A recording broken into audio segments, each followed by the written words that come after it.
why do you support raising the minimum wage to $15 an hour? And that goes to each one of you. Well, that's a great question, and the answer is quite easy.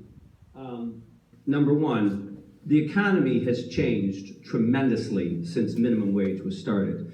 You know, when I was young, people could get out of high school and get a good manufacturing job that paid a decent income, and they could work 40 hours a week and support their family. Those jobs are gone because corporations have had their way and created policies that allow them to ship those jobs overseas and take advantage of people in other countries. So we in this country are left with low-paying, service-oriented jobs. We're trying to raise families on that minimum wage. We're trying to save for retirement on that minimum wage. We're trying to save to put our kids through college on that minimum wage. It can't be done. In fact, in most states, if somebody works minimum wage, 40 hours a week, they're still considered impoverished, and they're eligible for public assistance.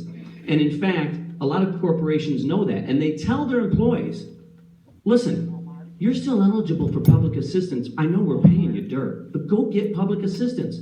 And they do. So then we have the government subsidizing these corporations who pay low wages. The economy has changed. Times have changed. People need to make a living wage.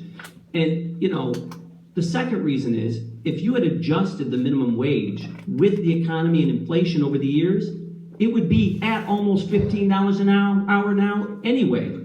So for those reasons, I strongly support raising the minimum wage across the board in this country, and I think if we work together, we can get it done. Yes, I support raising the minimum wage to $15. I think it's a matter of dignity and respect for people who work hard and long and come back home and sometimes have to take second and third jobs. The low minimum wages undermines family. It undermines the vibrancy of our economy. That kind of money is circulated quickly. So absolutely, it's all part of economic security. I also support, I don't believe my two opponents do, I also support Medicare for all. Medicare for all because it's a human right. It should be a human right to make a decent wage when you work hard and have a job. It should be a right to live in decent housing, to have good schools for your kids.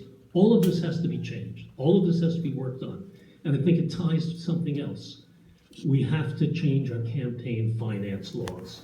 That is creating a stranglehold on our nation. It's undermining our democracy. I want to leave a democracy for my kids and my grandchildren. I'm worried that we aren't going to be able to do that with what we've been seeing today. Even apart from Trump and Cruz, the stranglehold that corporations and big moneyed interests has is undermining everything. Pharma, big pharma, is forcing us to pay huge prices for drugs that we can get for half, a third the